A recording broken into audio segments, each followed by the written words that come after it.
My name is Katie Zontak, and I'm the Cultural Arts Director for the JCC in Buffalo, New York. I'd like to welcome and thank everyone for joining us tonight for our final presentation in the reading in our Jewish poetry reading series. Before I introduce our host for the evening, I'd like to mention that we will be doing a Q&A with the poets at the end of the readings, and I encourage everyone to send questions or comments through the chat on YouTube, and we'll do our best to get to everything towards the end of the program. I'd like to introduce our hosts for the evening, two very talented poets in their own right, and they have helped to coordinate and put together not only tonight's event, but the previous 3 readings in our entire series, and I certainly couldn't have done it without them. So I would like to introduce Philip Terman and Baruch November.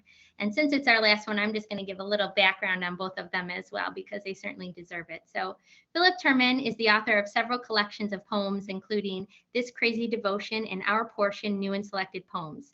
His poems and essays appear in journals and anthologies, including 101 Jewish Poems for the New Millennium, Extraordinary Rendition, American Poets on Palestine, Poetry International, and 99 Poems for the 99%.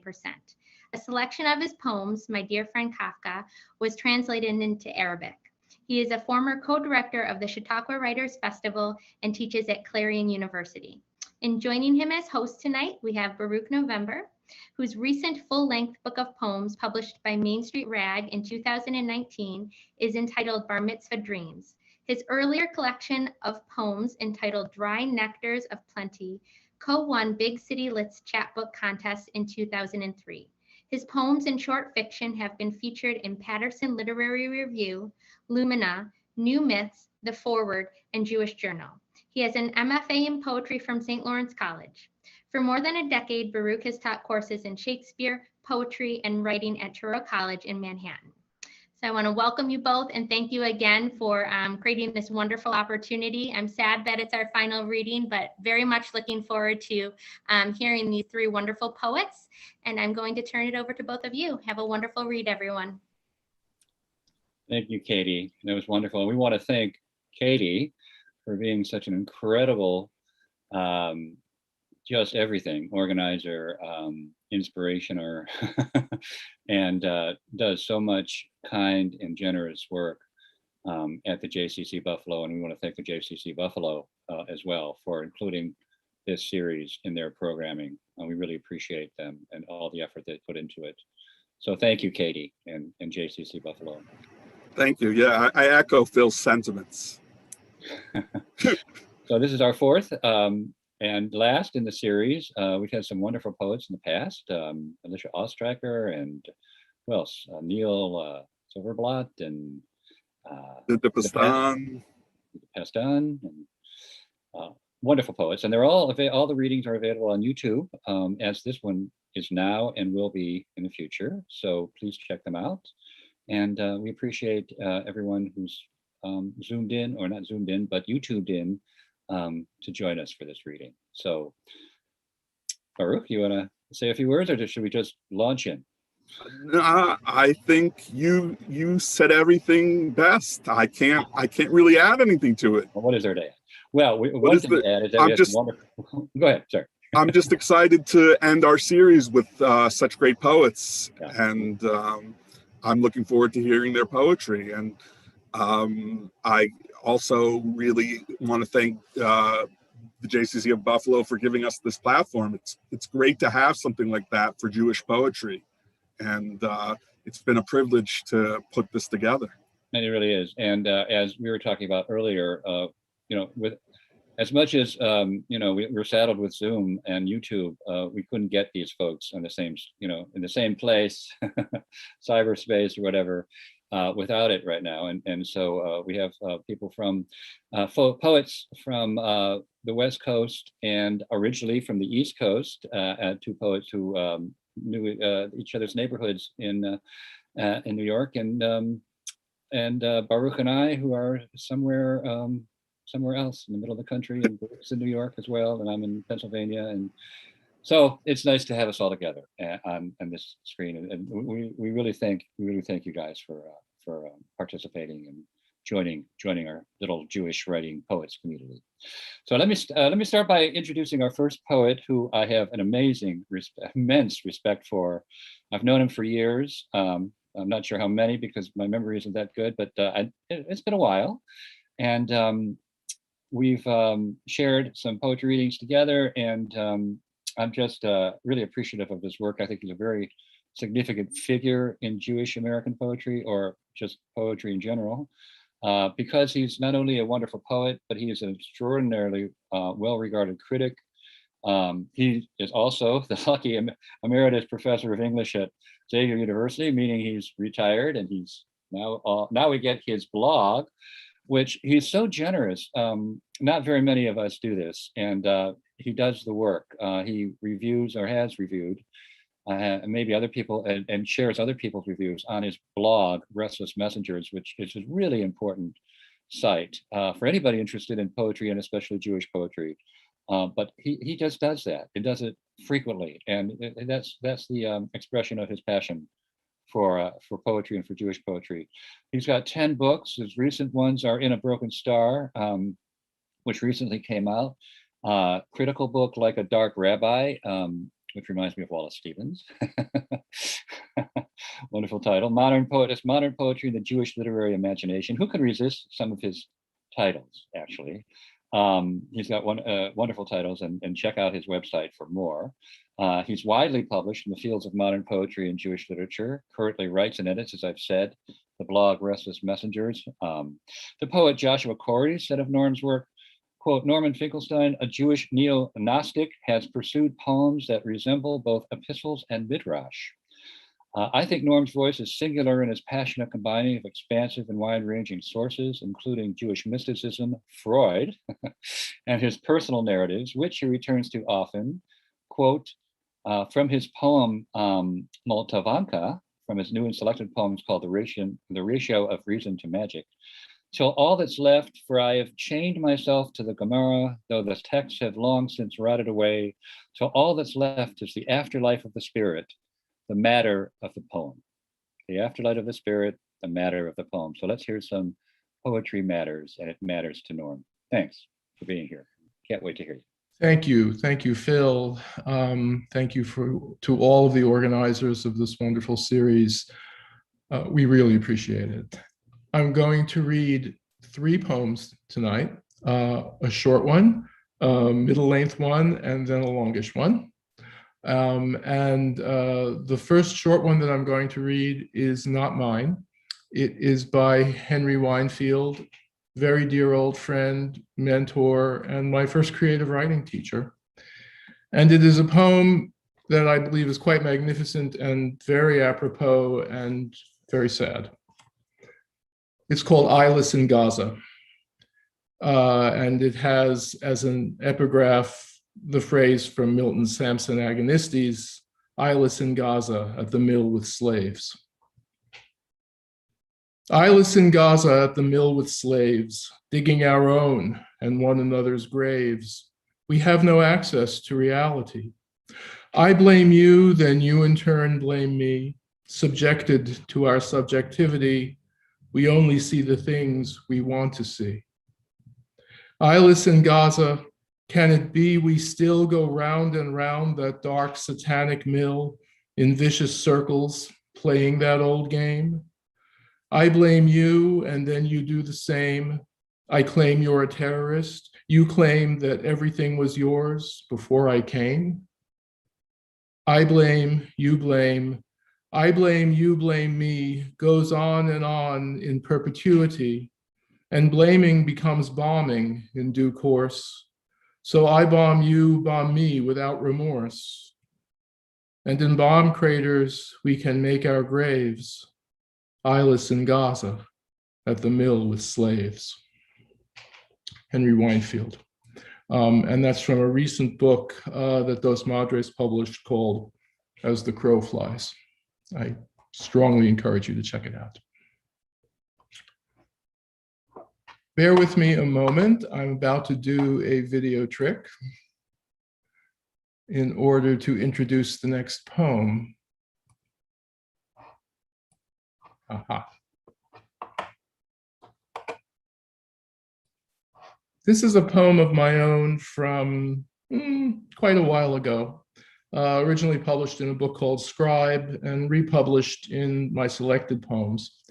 It's a poem called Desert, and it's dedicated or in memory of an internet wizard named John Hare, who in an inspired stroke in the early years of the internet, created the Internet Archive for Sacred Texts, which is still out there, and it is a marvelous, marvelous resource. And in addition to gathering and collating these texts, he created images for each religious faith. And the image behind me, which became the cover of my book Scribe, is the image that he used for Judaism. So it has two epigraphs. The first one is from Harvey Shapiro, and it is the pronomial outcry, as if uttered in ecstasy, is turned to syntax. And the second epigraph is from George Oppen, The World Cried Out Above the Mountain. Desert. It's in 7 parts, and I'll just pause very briefly between each one. Clouded sky filled with letters, Hebrew letters stretching to the horizon, pale stripe of blue. Inscribed desert floor reaching to the base of the many-peaked mountain, striated tans and browns. Fire as tall as the mountain, pure red, more spirit than fire, shadow on sand.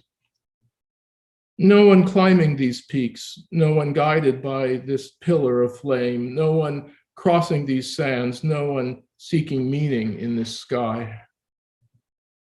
Shadow and flame and peaks like knives, the letters rearrange themselves again and again, not meaning, but the promise of meaning, not events in time, but time to hold all events.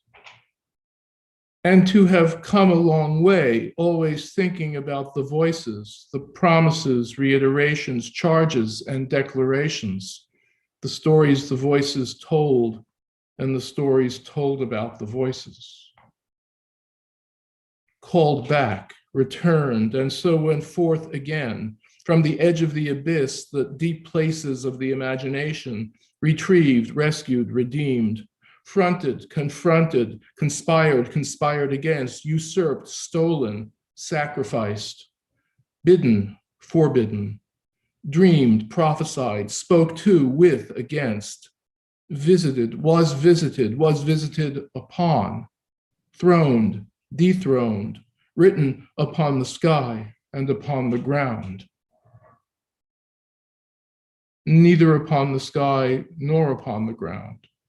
Neither in the desert nor at the mountain, neither in the heights nor in the depths, neither present nor absent, neither known nor unknown, neither strange nor familiar, neither whole nor in fragments, neither revealed nor hidden, neither sacred nor profane, neither spoken nor silent. And you, once the image fades, the screen goes blank, do you still hover above the whole picture beyond the numbers that program the letters that inscribe the voice that speaks this desert world?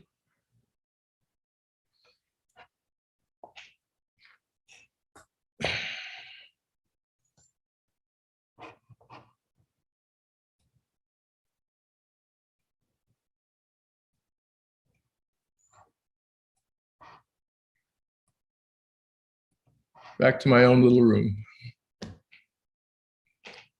I'm going to read a section of a long narrative poem, which I thought was done, but turns out I'm still working on it.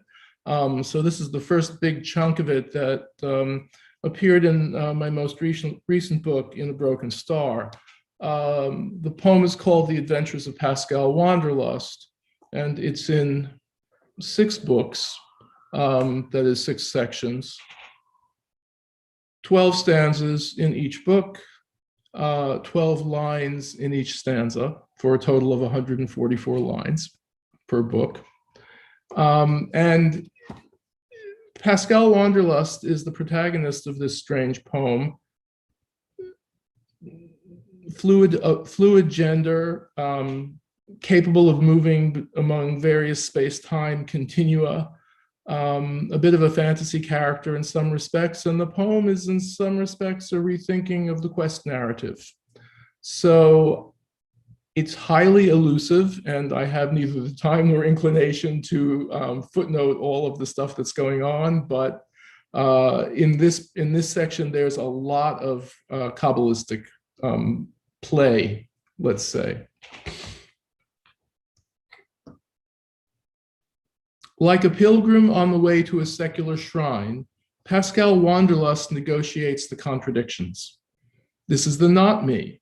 In its gray uncertainty, the landscape observes itself among fog-wrapped hills. Pascal hesitates. What else to describe? This is the good me.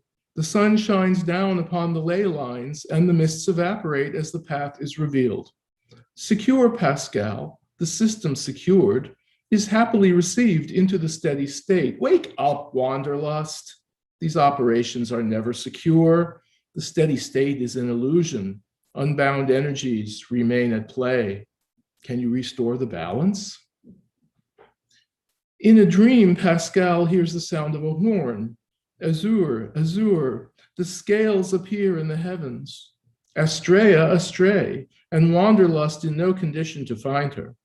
The psychopolitical muse refuses her attentions. Is the quest then stalled? In a dream, Pascal again beholds the starry dynamo in the machinery of night, thinks of prophecy and its costs, wandering heroes, wandering seers, extravagant tales told out of school, creeds and schools in abeyance. Better stay in that room while it's still available, but look out the window at the darkening sky. Pascal entertains guests from afar, aliens, members of a different order. They agree to hold a grand consultation. Pascal adjusts the trodes on the universal translator, pours another cup of tea. Wanderlust Unlimited, consultants, the staticky hum of laughter from organs intended for entirely different purposes. Partial materiality despite appearances to the contrary. Pascal reflects, straightens up. Viscous matter on the teacups. This partnership might not be such a great idea. In any case, the carpets and furniture will have to be cleaned. Guest, ghost, host. Not all the visitors materialized nor spoke so as to need translation. A shadow in the corner of the room, in the corner of the eye, an enigmatic ectoplasmic smile. Pascal, it's not an accident that Din and Chesed stand opposed and balanced on the tree. You know this, all the star-born do. Yet who can bring them together along the pathways of their power? Who bears such adornment as may in Tiferet dwell? Real old school, thinks Pascal. Nentor or Magid, here or hereafter, she had taught Pascal all that was necessary, every triumph, every disaster, diplomacy and alchemy, statecraft and witchcraft, clandestine meetings and sudden apparitions, romantic songs and necromantic chants. And after her return, when it all came down, when the Golomancy failed and the armies of homunculi stormed the estate, the chain reaction obliterated every unit, every outpost, and she and the soul who would be reborn as Wanderlust fled on foot until she fell behind and refused to go further. Only then did Margaret tell Pascal her name. Pascal opens a portal, then closes it. Pascal peers into a mirror, then looks away. No Summerland for Wanderlust, no sojourns in Fairy. Was it only yesterday or the day before? Or was it uncounted moons ago when Wanderlust, abandoned on the outer rim, vowed never to go beyond the limits of that double being, the psychic range of that uncanny name. But who was it who named you, Pascal Wanderlust? Was it not she who first sent you forth? There are no limits, she whispers, neither in your room nor on the starry path. So Wanderlust ascends past midnight, past the morning star. Her voice rushes by in the wind. The Tzinorot beckon. Each face gazes outward as Wanderlust approaches. These are the boundaries of the infinite spaces, the non-Euclidean forms studied in Antarctica and Provence, elder things hanging with Shimon Bar Yochai among the hills of Galilee. Lecha Dodi. The throbbing in Pascal's temples is more painful now that the book opens, floating in the silent void. The Zohar, aka the Necronomicon, sacred fantasy, drawings by Steve Ditko, story by Stan Lee. Pascal on the little pathway between speech and silence, the flowered docks reflecting light from distant stars. The delegation approaches. Pascal would rather be at home, but business is business. And look at the fire falling from those wings. A memory descends, even as they descended upon the cliffs of Schloss Duino lifetimes ago. With whom are we consulting? Will wonders never cease? Wondering Wanderlust, witness and messenger, suddenly sees the terms of this election. Aliens and angels abounding. Pascal listens, turns off the translator. Ivrit. Purified Pascal recalls the hand that held the tongs that held the coal upon the lips. Prophetic Pascal called upon to speak. Reluctant Wanderlust, accompanied by a host of proclaimers, all sent forth upon missions which they have been forbidden to reveal. Recite as you have been instructed, and who shall receive instruction in turn? Those who may yet turn. Wanderlust among those who would be masters of turning, but to what end? Poised between justice and mercy, unpurified Wanderlust breaks rank, departs. Not the first messenger betrayed by the message, not the first witness traduced by the testimony, not the first anchorite, not the first knight errant, not the first soul suffering and celebrating division, not the first renegade, not the first revolutionary accused of fomenting counter-revolution, not the first fugitive fleeing the state, not the first passenger in flight forever, not the first to simply dream of escape, and in escaping discover a destiny. Messenger, witness, anchorite, knight-errant, revolutionary, fugitive, passenger, and guide. This is the way, says Pascal. Onward. The Florentine's angelic rose is seen in the skies over Providence. Nephilim and Blengigomenians heed the call to arms. The letters leap from the scrolls. Nice, thinks Pascal, adjusting the lenses. Phantoms, phantasmagoria, phanopia. Consults grimoires and epic poems. Refines the optics further. Mixes a soundtrack. Horns echoing among the hills. Radio static resolving into spacey theremin oscillations. Purgatorial cries. All in a minor key. Unsanctioned interplanetary prophecy. Time to upload these visions, broadcast these seeds. Worth the risk, thinks Wanderlust. Tinkers with the motherboard, boards the mothership. 20,000 leagues or light years. The steampunk extravagance of the Nautilus, the Pequod's ivory savagery, the sleek bridge of the Enterprise with all its blinking lights, the Aero Rondo Pascal piloted in a different life, even those flowered docks that take you where you want to go. Wanderlust looks down. The road is paved with pages, screens line the path. Beyond space folds and unfolds in endless patterns too complex to be graphed. Pascal picks a card, plots a course. Wanderlust looks up, locks, wheels, stars, flames. Thank you.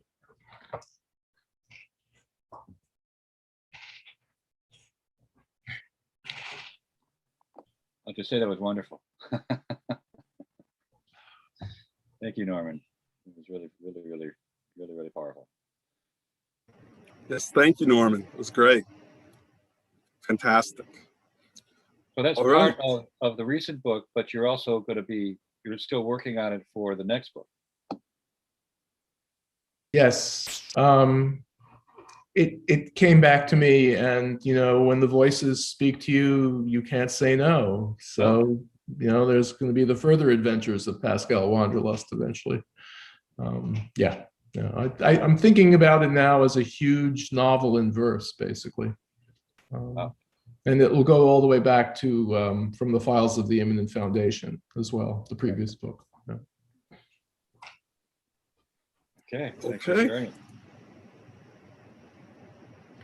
All right, now it is my privilege to introduce a Renaissance man in the field of poetry.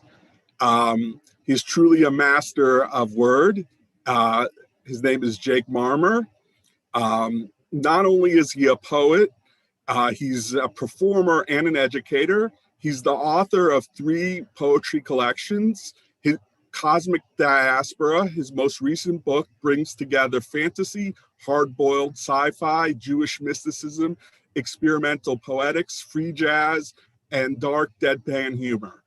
I wish I could do all of that in my own poetry, but I guess I'll just have to be jealous from now.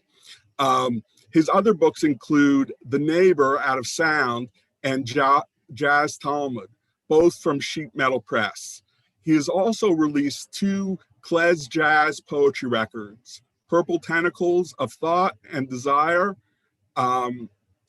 with the Cosmic Diaspora Trio, and Hermeneutic Stomp. Jake is the poetry critic for Tablet Magazine.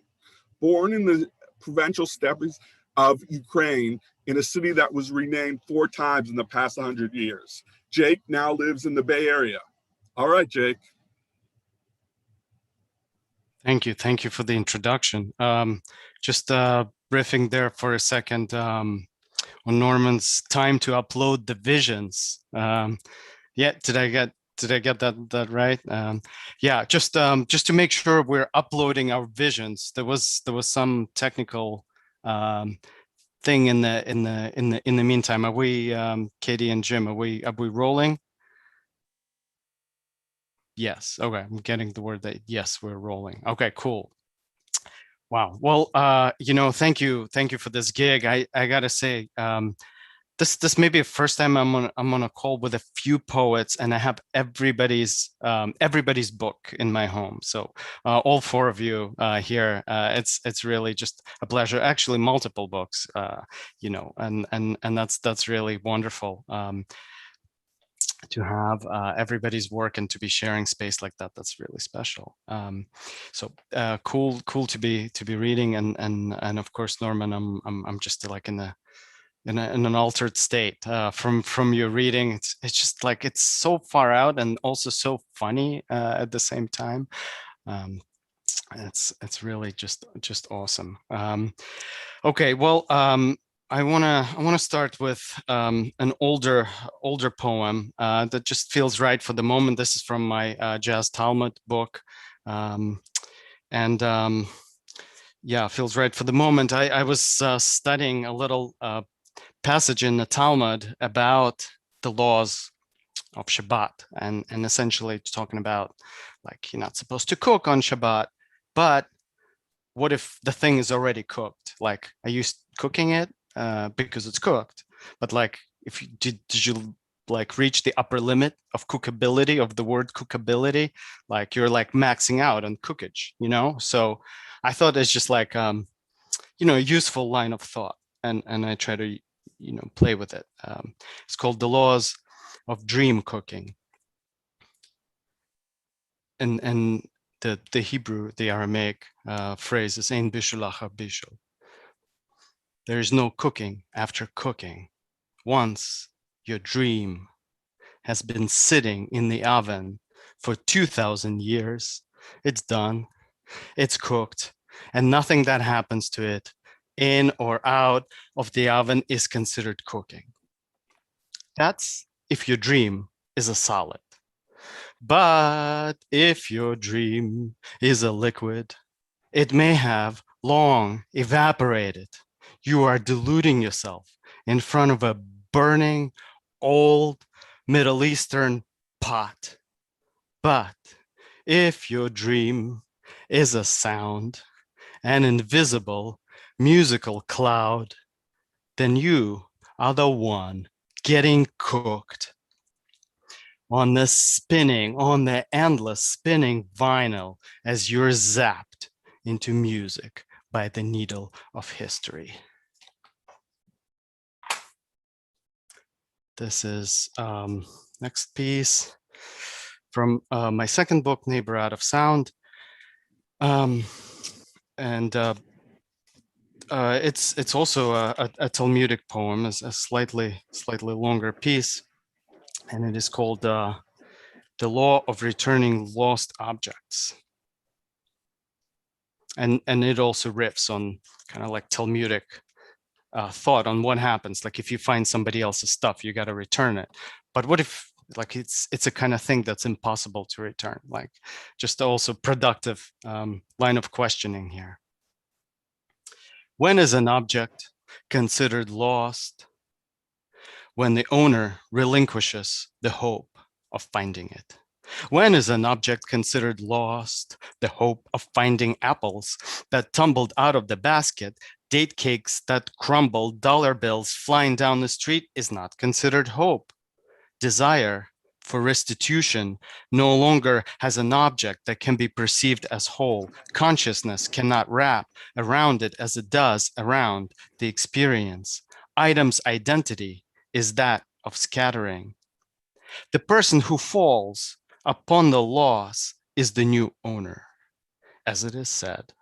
If you fall upon scattered money, it is yours. If you fall upon scattered thought, it is now your thought. Scattered memory and the lost image become your possession. You are now in possession of a memory that belonged to another. You are possessed in the image, possessed with words that aren't your words. Possessed with names no one has given you. When is an object considered lost? When there are no identifying marks? Money, for instance, got no memory of the lost owner, and neither does language. Battle of fingerprints, crooked sign on the old photograph spells out Zeshar Tzadikim Yavoi Bo. This is the gate the righteous come through, says welcome, our Rebbe, welcome, our teacher. Not much of a gate, more of a hole in torn posters, grime, dazed passersby. The gate was collapsing even before it was lost. And if you wonder about the lost, righteousness, repeat the word till it comes loose in your mouth. Righteousness, righteousness, righteousness, till your teeth start rotting with the sound you coming into possession of righteousness. You're trying to welcome, and it is ravishing your mouth. The words are now yours. And what's there to do with words? The Rebbe, the teacher, they're possessing you. They're impossible words. You'd like to return them, but the hope has been relinquished. You're now in possession. You lay on top of somebody's lost words that fell near the gate of righteousness, or else the gate falls on you as you're trying to pass for a word yourself, trying to pass for the word teacher, trying to pass for the word educator. Collapsed gate of righteousness welcomes all those returning lost objects, a ritual of fulfillment of the positive commandment of minding the aperture, curating an exhibition, showing up to a reading, simply nailing photographs to a wall. This dream cannot be mediated, but accepts your findings. You're no longer the owner of these losses. You're free to become a rabbi, a teacher, a curator. You may be welcomed at an altogether separate gate, publicized as a commandment and scattered in the way all knowledge scatters, and the law of returning lost objects will continue to apply. I'm going to read something from Cosmic Diaspora, which is, most recent book, and Norman very generously reviewed it on his blog that Phil mentioned, The Restless Messengers, which is, like, I agree, a phenomenal blog, and it was such an honor to be inside your head, Norman, there for that review, and to read you say all these things that I would never even occur to me, just the kind of depth with which you approached it. So this is Cosmic Diaspora. I'm going to read a piece, and it's like a collection of science fiction poems, but like with a little Jewish mystical infusion and just immigrant fucked up stuff that's in here too. So it's called Testimony in Regard to the Vast Foam-like Umbrella. Some call it theological equivalent of money laundering. I take issue with that. Gravity, it's contagious. And as a member of clergy aspiring, I'm entitled to. It's like parking anywhere. The green shape comes out with its scraped horizons, the circularity of obsession, and I'm standing there alone with the tightest optical strain known to man, and you want me to bless your what? Look, yes, I took the unbearable pink envelope, gematria equivalent of your soul's worth, as a donation, as a joke, as a review, and I chopped it and I rolled the colors distance. And before I knew it, the thing cuts the eternal stasis short and starts nipping at the non-representation. If anything, it was numinous fundraising. Like I said, gravity is contagious. So when the beam gave out, as a thigh might, at sunrise, I was barely surprised. There's no need for it, really, I said 3 times, very differentially, as is the custom. Everyone else was already at the mikveh dunking. Just because you're being extrapolated doesn't mean you can be. It doesn't mean you can be having a ball. That's that one. I'm still not sure if this guy's guilty or not. Like I keep reading it over and over at readings because I think I'm trying to figure it out. It's like you have your face on a poster, and then underneath there's like advertising for a bank, and it's like hardcore capitalism. But then you're not getting paid. So then, like, are you guilty? Maybe not. Like 2 problems, just in conversation there. It's that kind of thing. So anyway, that's this piece. Okay, this is a really short one, also from this book, Cosmic Diaspora, transcription number 29. And it's like these little transcriptions I was writing as I was listening to improvised music and trying to like condense a score into a poem. Who we are later, backseat drivers inside someone else's prayer, suddenly attuned. I lost track of time a little bit. How are we doing on time? Yeah, we're good. Okay. So then I'll read this slightly longer piece. This is new. I'm just working on this. I'm using a form called SKAS, which is kind of like a oral storyteller in written form, and to write like these prose poems. So this one is called The Outhouse. Biography repeats itself, first in a stutter, then as an obsession. Here we are, diving in and walking in curves, in semicircles, popping out of the ground like diasporic gophers. The trouble with biography as a genre, we know, is that it starts at a point most distant from the storyteller, and so tends to be factual, least real. I mean, the location and date of birth. Where's the real start of one's biography? A poignant right now, not a vulgar being present kind of now, but pungent now that unravels circularly outwards. If I were to write a memoir, I'd start it at the outhouse. I'm talking about my grandparents' outhouse, the one of those physical locations I still think about all the time. It is utterly loaded with personal mythology, even though the last time I saw it was 8 years ago when I went to say my final goodbyes to my grandmother. It was a heavy moment, and I did not think about the outhouse much then, let alone use it for its explicit purpose. Probably 23 years since last time I did. But that's not what this is about. Indulge me, reader, listener.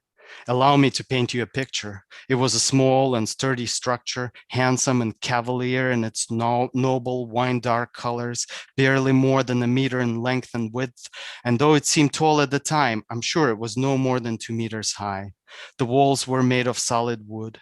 The outhouse was surrounded, going counterclockwise, by a patch of waist-high mint, walnut tree, enormous mutant tulip, frail old plum tree, which had small bluish fruits called damson plums. According to one theory, damsons were first cultivated in Damascus before being introduced in Europe, hence the name. Yet even the frail plum, Damascus or not, was extremely fertile, as was the walnut planted in the year of my birth, which I watched grow for as long as I remember. The mutant tulip was the largest flower we had, a solitary, enormous redhead that rose every spring at the foot of the walnut. It doesn't take an agrarian with advanced degrees to explain the near supernatural potency of all these plants. And even if you're one of those urban suburban cats whose knowledge of natural world is limited to murdering a few dusty plants on your kitchen window, you might still be able to imagine the sense of agency and satisfaction one derived, benefiting from these wonderful plants, nourished undoubtedly by the proximity to the odd, uncouth structure that is the emotional center of this meditation. By the time I was born, the outhouse was kept and used solely for nostalgic purposes. We all had indoor plumbing. And if my father's parents rushed to escape their not so distant outhouse dotted past of wartime indignities, my mother's parents kept theirs forever as a small but formidable moon orbiting the home they moved into shortly after the war, stayed in their whole life since. It was the first place I really thought about death. I was very afraid of falling in.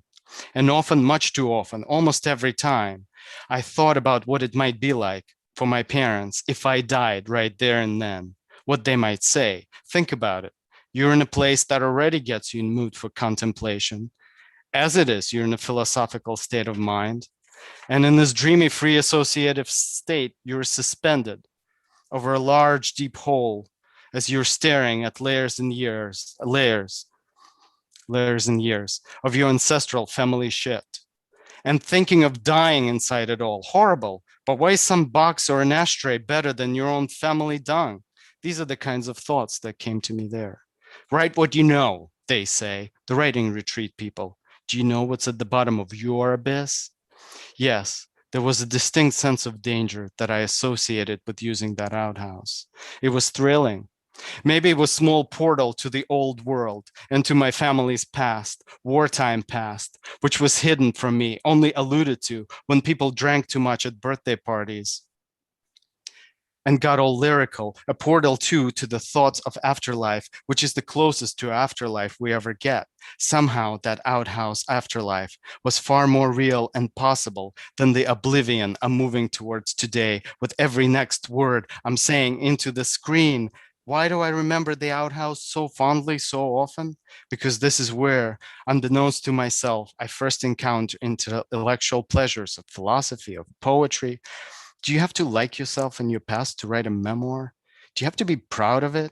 Fat green flies buzzed and dangled in thick cobwebs, laughter and clinking of spoons at the outdoor table under the low-hanging apple tree, the table located, come to think of it, a little too close to the outhouse. Everything was so close together. Everyone was so close. Thank you.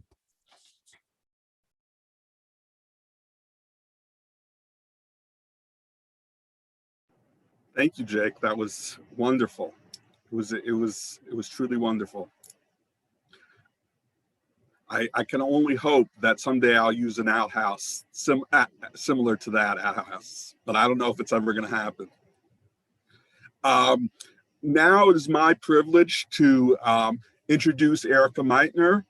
Stephanie Burt of the Boston Review called Erika Meitner uncommonly autobiographical for a gifted poet of her generation.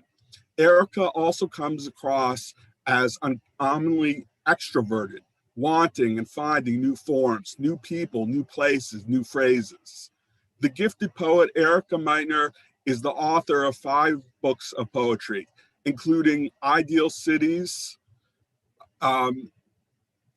winner of the National Poetry Series, Copia, and Holy Moly Carry Me, winner of the 2018 National Jewish Book Award, and a finalist for the National Book Critics Circle Award in Poetry. Her poems have been published in Best American Poetry, the New York Times Magazine, Tin House, Virginia Quarterly Review, The Believer, and elsewhere. Meitner is currently a professor of English at Virginia Tech. Her 6th book, Useful Junk, is forthcoming in 2022, so keep a watch for it. Thank you, Baruch, and Philip for hosting us, and the JCC Buffalo, and Katie and Jim for setting us up here. And also to Jake and Norman, I'm so glad to be reading with both of you. We're all really different poets. So I'm going to bring a little of the pop culture, I think, with me. This poem is from my book, Holy Moly Carry Me, and it's about the sheer horror of realizing that you as a New Yorker have a child that it won't be a New Yorker. So it was like, I wrote it because I've been living in Appalachia in rural Southwest Virginia for 14 years. And I was riding the subway with my son and had this moment where I realized, oh my God, my child is not a New Yorker. Diaspora. I am riding the F train to Brooklyn with my son, who is Appalachian as much as anything, who is 6 and does not notice the Hasidic women reading Tehillim on their way home, praying psalms from worn, leather-bound Cedarim, moving their lips past Broadway, 2nd Avenue, Delancey.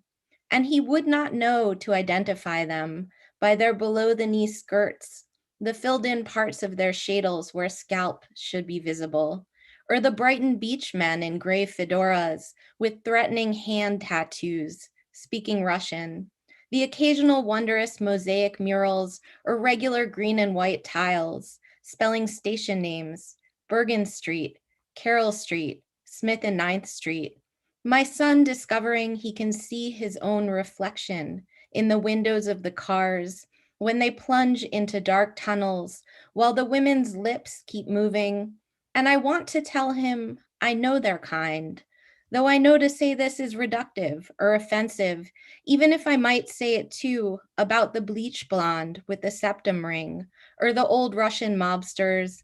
So when he says, it's hard to believe that you got off here every day, I agree.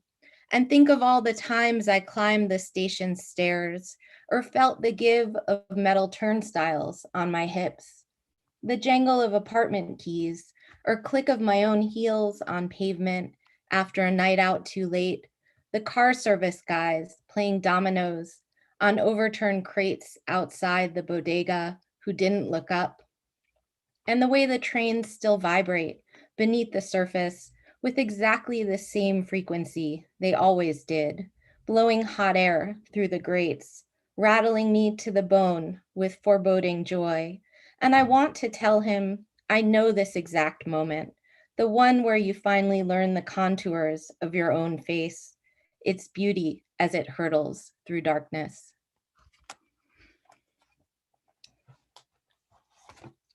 I'm gonna read around a little bit. So this is a poem that I wrote at a protest outside my Republican congressman's office here in Virginia's 9th district. And me and the congressman disagree on almost everything politically. And this was an immigration protest that happened a couple of years ago. I have a sort of throwback Jew family history. Like my history is something of almost someone a generation older than I am. My grandparents survived 5 concentration camps between them. My mother was born in a refugee camp, a DP camp in Stuttgart. And my maternal family emigrated to America in 1952 when they could finally get a visa to go somewhere.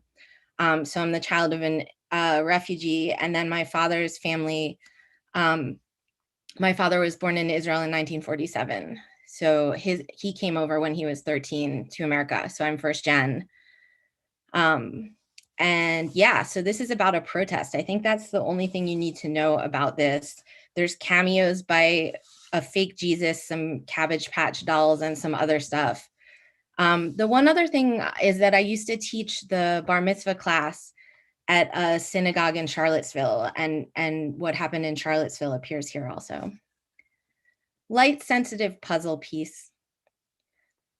At the protest where everyone was outraged about children in cages, a guy who looked vaguely like Jesus was holding a Keep Families Together sign, and a woman who wanted to speak was holding a megaphone, then said, "I've never used one of these things. How does it work?" And her friend with the Love Thy Neighbor No Exception sign said, "Hold it closer to your mouth." And she did. And while she was speaking, pickups drove by with enormous Trump flags. Pickups drove by blasting aggressive country, God bless the USA. And I couldn't stop looking at protest Jesus's work boots, his cut-off homemade tank top. I was holding a sign Sharpied on the back of a pizza box from 4 protests ago that said child of a refugee with a red arrow pointing to me. And I stood near 3 women with small cages for rabbits, birds, gerbils that each held dolls. One was a Cabbage Patch Kid with blonde braids. Since protest as mixed media sculpture is a thing now, even in Appalachia. And there was a toddler wearing a Superman shirt, holding a rainbow Superman was a refugee poster, and his father was holding him on his shoulders.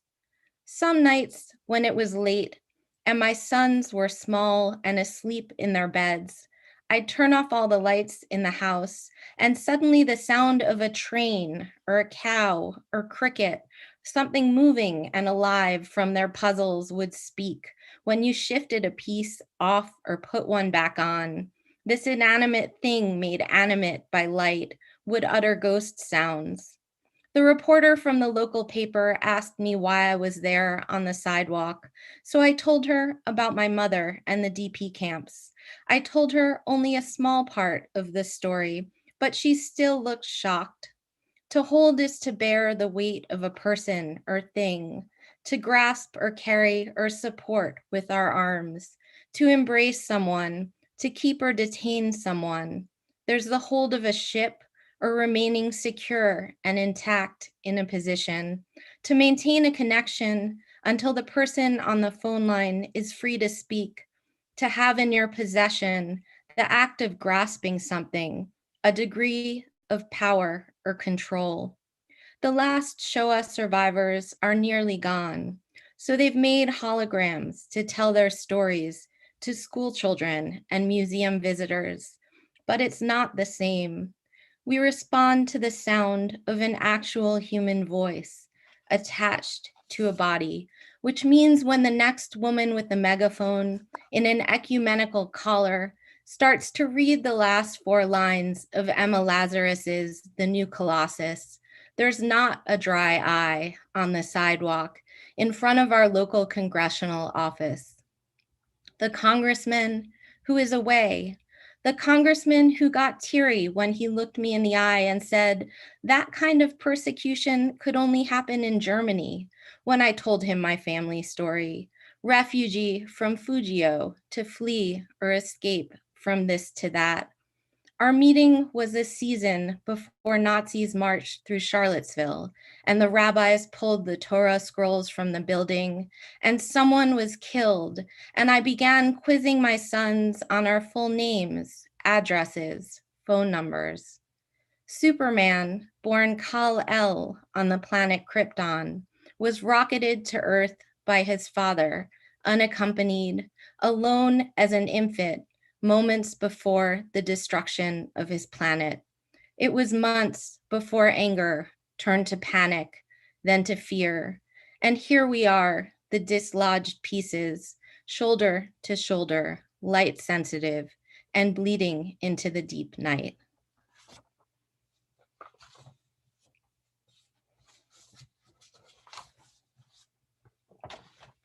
I'm going to read two more because I tend to write long. So this is me, I guess, bringing the female to this reading. So this is a perimenopause poem. It's got bodily fluids. It's got all the things. So hopefully it doesn't make, I think Katie's the only woman on here with me, but it's an all dude room here almost. So this has a little bit more of my family story in it, but it talks a little bit about infertility. My first son is my biological son and my second son is adopted. And so it talks a little bit about that too. My list of true facts. I am 43 and I just drove to the CVS at 9:30 p.m. on a Sunday to buy a store brand pregnancy test, 2 sticks in a box, rung up by a clerk who looked like the human embodiment of a Ken doll, with his coiffed blonde hair and red smock, even though I wish there was a tired older woman at the register this one time, even though I am sure I am not pregnant. This missing my period is almost definitely another trick of perimenopause, along with the inexplicable rage at all humans, an insane sex drive, and the blood that when it comes overwhelms everything. And with 2 sons already, what would I do with a baby now? Even though I spent 4 long years trying to have another, I am done. Have given away all the small clothes and plastic devices that make noise. Just looking at toddlers leaves me exhausted. This would be a particularly cruel trick of nature. The CVS was empty. There was no one in cosmetics or any aisle, including family planning, which is mostly lube and condoms. I didn't know Naturalam was a thing, real skin to skin intimacy. There's just one small half of one shelf of pregnancy tests.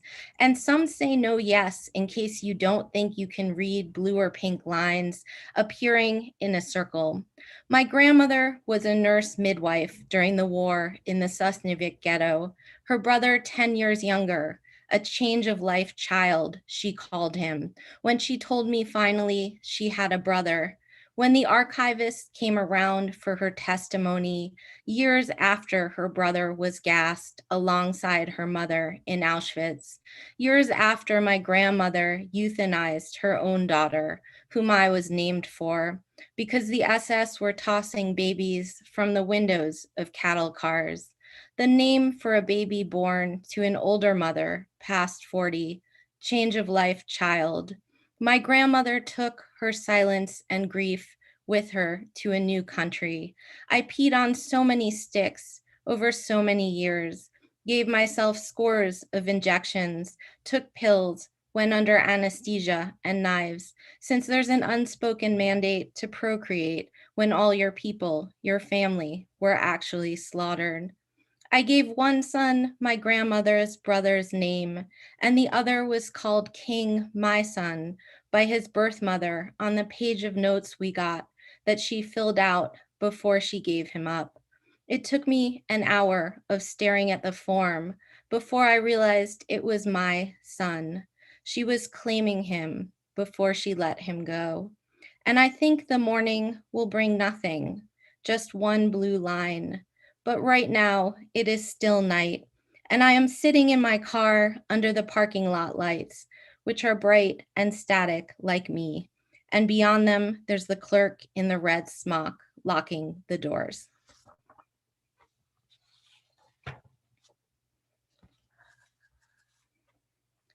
And this is my last one. The end of, or the sort of end middle of this poem takes place at the beach in Florida. And part of this poem has some quotes from Holocaust survivors that come from a film by Gay Block that she made in 1986. It's a documentary called Be Gesund, As Long As You're Well. And she went around and interviewed Holocaust survivors on Miami Beach and South Beach in the sort of early to mid 80s. So you'll hear some of their voices in here. It's gonna be all right, promises the sound of the tide coming in. Never mind the no swim advisory, the sidewalks and parking lots strewn with yellow and black crime scene markers on the regular, the reappearing swastikas, or the fact that a quarter of humanity will run out of water by 2030. I have been invited to the beach during the eschaton, where piles of sandbags prop up crumbling dunes, where nests of endangered loggerheads are tended to by tender volunteers, where a notice posted on the public boardwalk says visitors are urged not to wade or engage in water recreation until the Enterococcus warning is lifted. These days, I find myself Googling end times habitually, and the results mention world events and climax, but they don't mean what happens when we touch ourselves or each other, often on screen. They mean an ingathering of exiles, a time of transformation or redemption. I stay alert to wonders and signs. When I was running last week, a black snake at least 4 feet long slithered off the road into the dusk, and then a double rainbow so bright vaulted across the sky. I didn't know what to do except attempt to capture both with my phone in case covenant, in case end of an epoch. We try to warn ourselves every chance we get about this dangerous moment, but I was raised by refugees trained in the art of hypervigilance. You don't need to tell me anything. On a wall at the local museum, there's a movie rolling of Holocaust survivors, filmed 36 years ago, the last Yiddish generation sunning themselves on South Beach. They say, don't be afraid. If we don't say anything, no one will ever know what happened. I was 24 months in the bushes in hiding. I was laying 3 days among the dead in the wagons. We walked around like our own shadows. When I came over, I didn't have nothing. Here I'm alive, and I love it. They are singing, talking, sewing, playing cards, doing aerobics on the beach, arguing and feeding pigeons crumbs of bread, reading or napping on park benches, dancing with each other on hotel porches, the women often in pairs. Everything blows through, even the lightning breaking open, thick clouds on the horizon. If I were to describe the waves here to a landlocked friend or lover, I'd say they're a roar or a shush or a breath. I am alive. There is nothing I can say to comfort us. Thank you.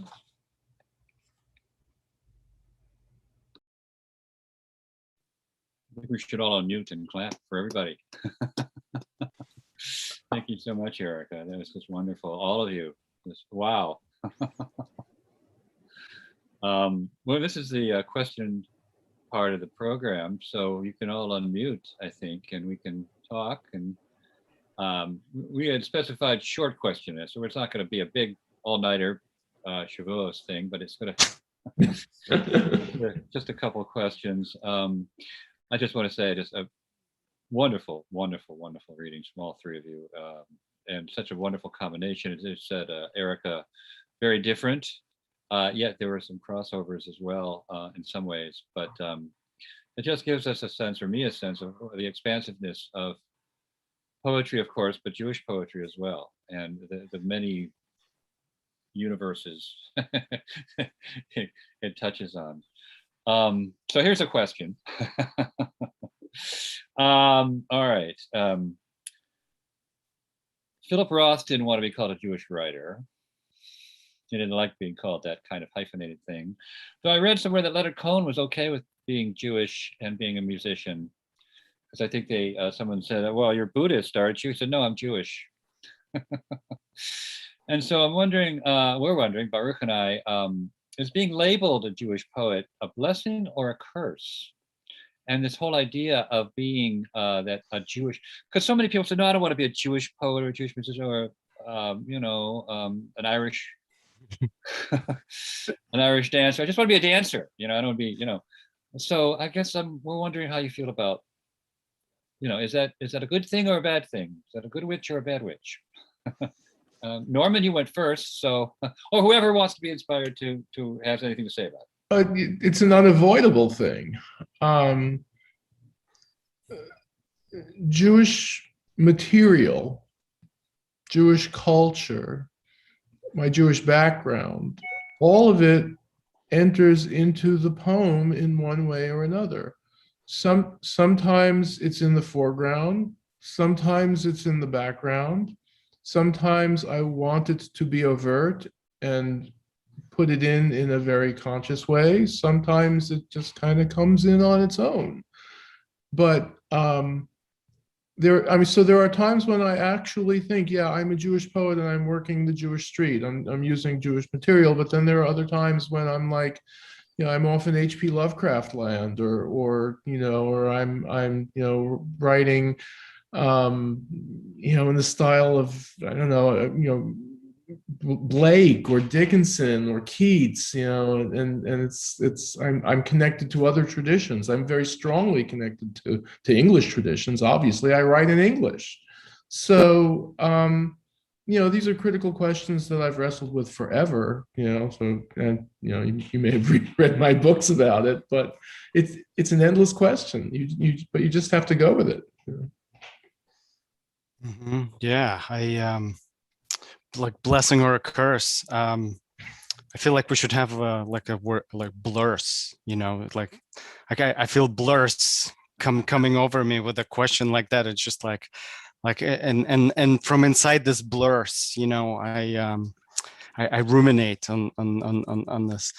I think like being called a Jewish poet, like the nice thing about it is sort of like, I guess like a frame of reference that grounds you a little bit and in relationship to the text that you're responding to, and I think all of us were today responding to like just such a variety of texts and Jewish texts, whether it's the testimonial text in Erica's work, or or even like Ginsberg shown up there with Starry Machinery in Norman's poem, and that's useful. It's kind of like a way for interpretation to show up, for conversation to begin, and in that I think like the blurs takes positive contours and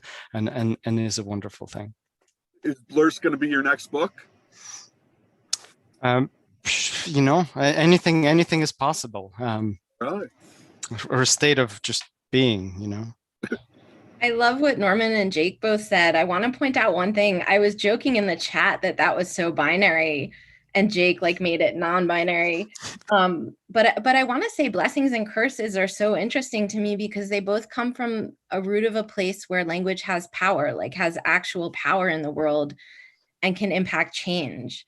And I think like that idea to me, in combination with Tikkun Olam, in combination with Talmud, in combination with so many things, is part of my kind of thing as a poet. And Norman was saying it's unavoidable, and it is. Like there's certain things that I think of as part of my Jewish heritage, sort of covertly, right? Like Black humor.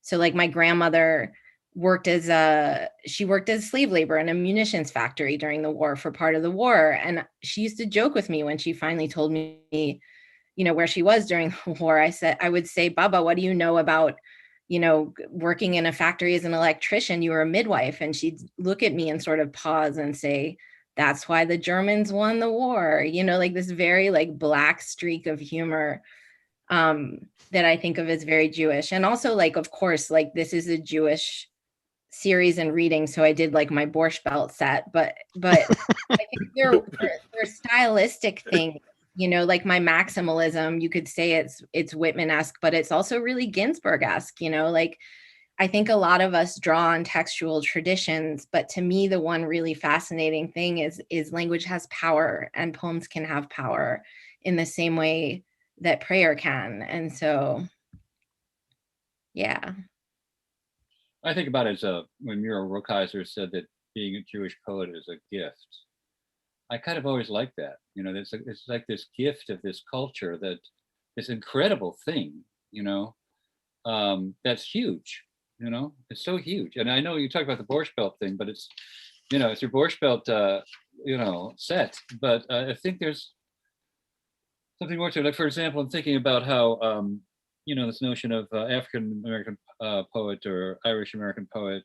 Sometimes I think in terms of Jewish American poetry, or is it American Jewish poetry? It's like I feel sometimes more of a Jewish poet than an American poet. Even though Norman said we're writing in English, that's true. Isaac Singer said that, you know, you can't be a Jewish poet unless you write in Yiddish or something, or Hebrew. So yeah, I said, oh no, I can't be a Jewish poet because I can't write in that language. So it's just kind of fascinating. You know, the first critical book that I wrote on Jewish American poetry, not one of them in place, I was, you know, dealing with this issue, and I came to well, it wasn't the conclusion, it was the beginning of the book. I mean, I argued that Jewish American poetry has to be a fold in American poetry. I mean, we're writing in American English. It's inflected with Hebrew, it's inflected with Yiddish, it's inflected with Ukrainian, but nevertheless, you know, we are hooked into an American poetic tradition, and then behind that, an English poetic tradition. You know, this is not to negate the internationalism of it, and it's certainly not to negate the multilingualism of Jewish culture. But I think that's something that we need to remind ourselves of. And when I read a Jewish American poet, when I'm first introduced to a new Jewish American poet, I inevitably seek to connect him or her to certain American tendencies, you know, in the text, you know. So, you know, I'm going to hear Ginsberg, or I'm going to hear Frank O'Hara, or I'm going to hear Adrienne Rich, or I'm going to hear Emily Dickinson, or whoever, and I seek to locate that very definitely. But that having been said, I also want to point out that one of the really significant things for me in any Jewish poetry, and I get this from Gershom Scholem, is that it is frequently a literature of commentary. And I definitely heard that, you know, tonight in the other two readers, and I know it's all over the place in my work as well. It's absolutely inescapable. Sometimes it's very overt, but sometimes it's very subtle, but it's always there. Okay, I think we have a question from the reader, from the listeners. Okay. I think one question, if you have it ready for them, nothing. It's like one of those things where this is more of a comment than a question. Yeah, I love how Jake Marmer's speech becomes song. I love that. I do too. Thank you. Well, here's a question. Norman started this reading with a poem about Gaza. And I guess during our present moment, I'm wondering to what extent, it's hard to ask this question, I guess I'm not sure how to ask it, but a Jewish poet's, or how you feel, I guess, your sense of what's happening in Israel, Palestine as a poet, as a poet who is sometimes referred to as a Jewish poet and writes Jewish, is Jewish and a poet. And that's the question. It's open, but it's how are you dealing with that? How are you thinking about it, if you're thinking about it? And any thoughts you want to share? I feel like a poet's response is often like through writing, but I really don't feel like it's my place to write about this. It's my place to like hear and listen. And there is a lot of words that are coming from poets, from that part of the world, and I don't know, maybe this is naive, but I always just had a belief that political action is just, it's not going to achieve like a whole lot or a profound change. But I am of the belief that poets and artists and people who come together to hear each other's words, like this is the beginning of something powerful and something real that could really change. And words, like Erica was saying, like language is held sacred across multiple traditions, and to me, this is my response to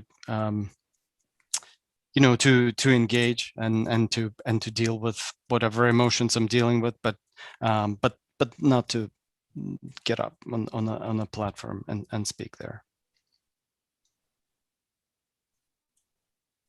I say as I'm speaking. You mean not to write directly about the issue just because it's there, but rather write what you're going through in any case. I don't want to write about it, but I think dedicating time to read what poets from that world are writing, I think that's really important to do now. Out there. I think one thing that's become very abundantly clear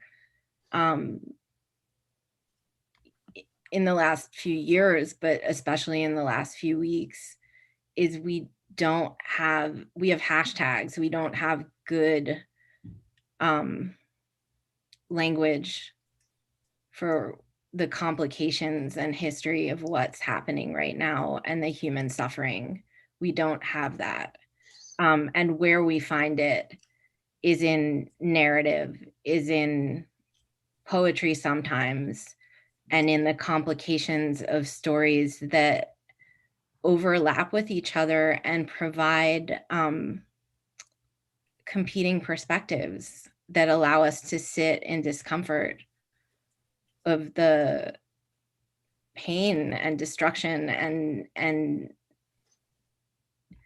tangle of what's happening. I think of books like, Phil Metris's Shrapnel Maps, which really delves into those kinds of competing narratives in compassionate ways to detangle them.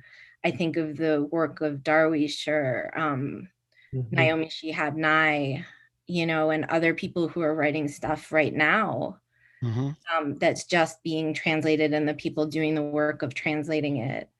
I think poets have a role. I think, like Jake, I'm maybe not that poet because I'm not there.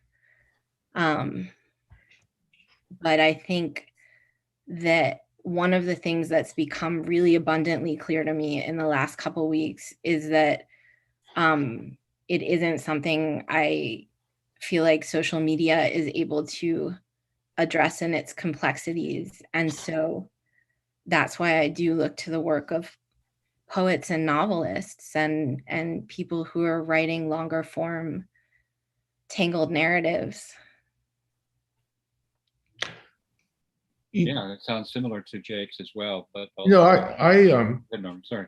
I couldn't I couldn't write a poem. I'm not a political poet for the most part, but once in a rare while, one of our contemporaries gets it right. And I think that was definitely the case in Henry Weinfield's poem, the poem that I read tonight. When I told him I was reading in a Jewish poetry series, he suggested I read it. And I said, yeah, of course, absolutely. And he's written a number of other extraordinary poems that address the Israeli-Palestinian situation too. Some of them, 10, 15 years old.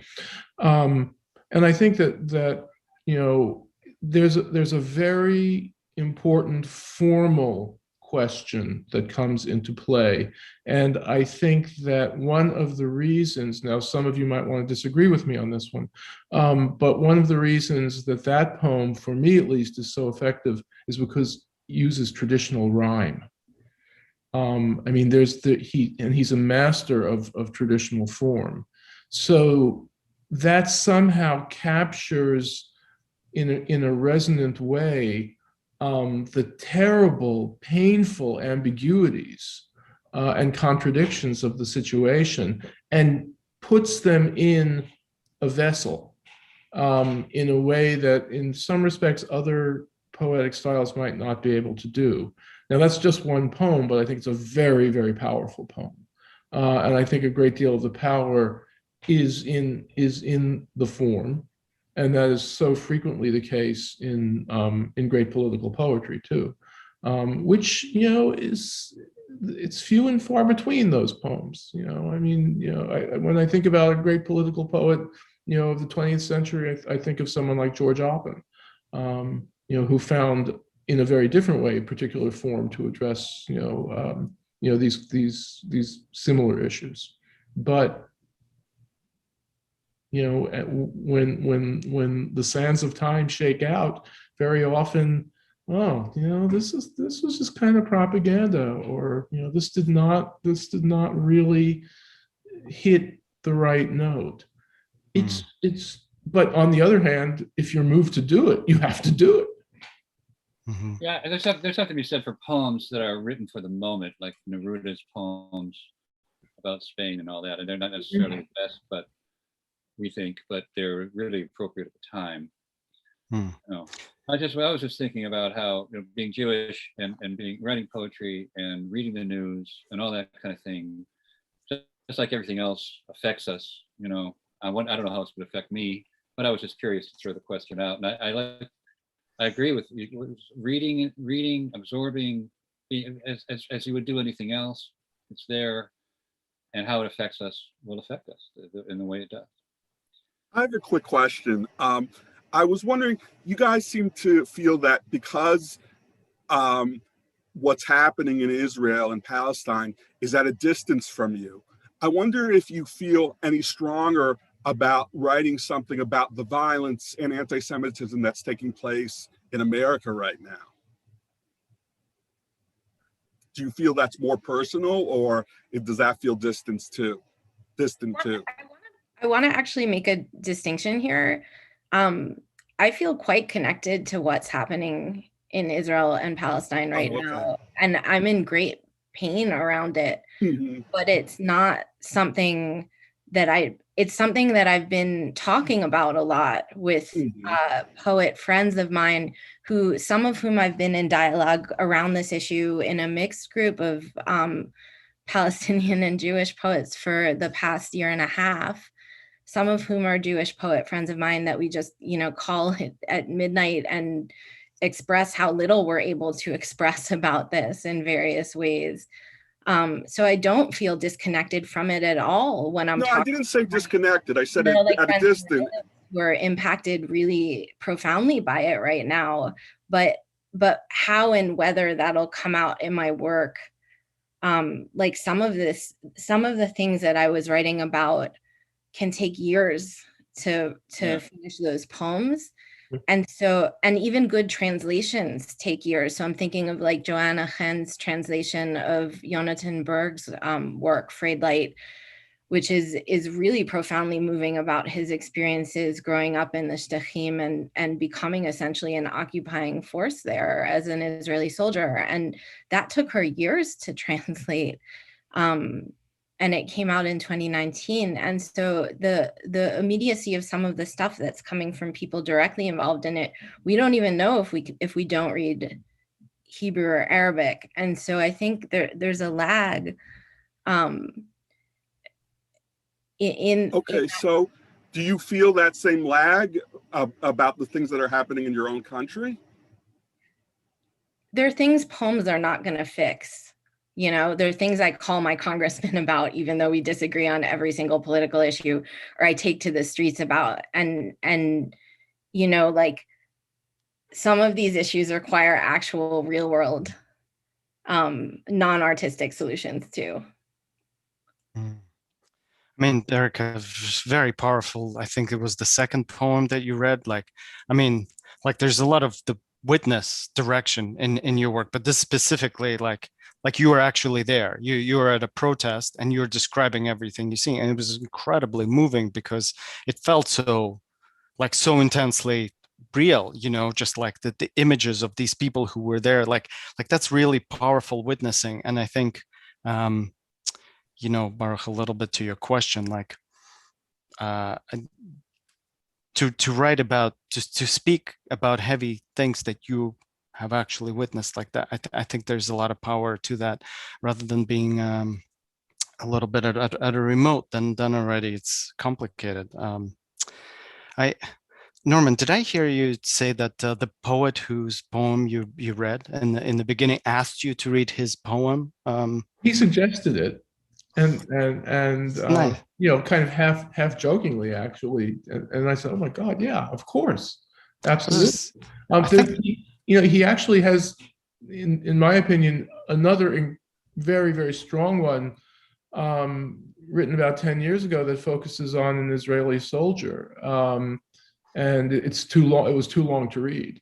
But I would direct you to it. I mean, he's written some brilliant poems about the Israeli-Palestinian situation, and he's an American Jew who was born and grew up in Montreal. Children are grandchild of immigrants. It's somehow he has managed to be able to capture that. To speak to it. With and Erica, you were talking about dark humor, bitter irony. That's right. But brilliant, and compassionate as well. I'm glad you brought it into the mix and started the reading.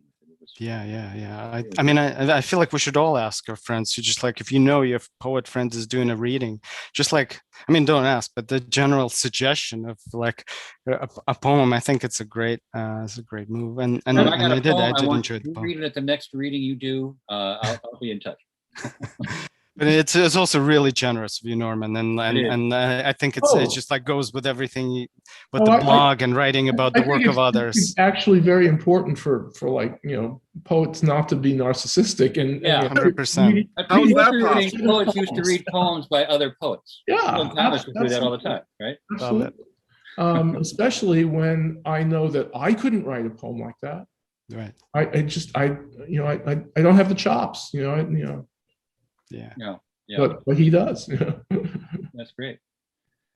Baruch, do you have any questions, or does anybody else have a question you want to ask the other poets?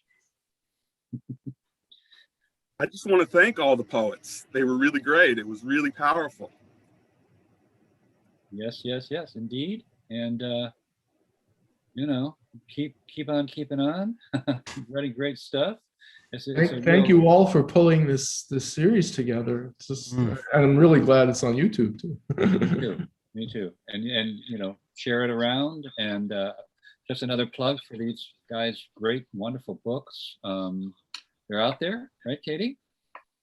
Yes, I'll just jump in to close here, but I was getting to sit back and enjoy, and it was, as everybody just keeps mentioning, so powerful. So Baruch and Philip, thank you again for coordinating and pulling this together. And this was a fabulous program to end our series on. And I think that these three poets in particular, not to take away from any of the other amazing poets, but it was a very diverse reading tonight. And you guys really shared and kind of opened up some very personal things. So thank you so much. It was beautiful.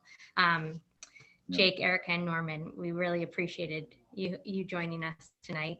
And as Philip just mentioned, I did share an email to everybody that registered and had links for all of our poets' websites where you can kind of go and find out more information and purchase books. So I encourage you guys to please take a look at those websites, and I'll resend them, or if you have questions, you can reach out to the JCC directly and I can get more information to you. And just in closing, this has been a great series, and I look forward to coordinating and offering more through the JCC Buffalo. Please continue to go and visit our website to just see all the other virtual programming, and now happy to say some in-person programming beginning back up. So that's great. But this has been nice, and I hope we'll continue with this because it's been great to be able to connect. I'm not sure if everybody shared where they were streaming and reading from, but we were all over the place tonight, which was truly amazing. So thank you again, and have a wonderful evening. Take care, Thank you, everyone. Katie. Thanks so much. Nice to see you guys. Thank you so much. Thank you.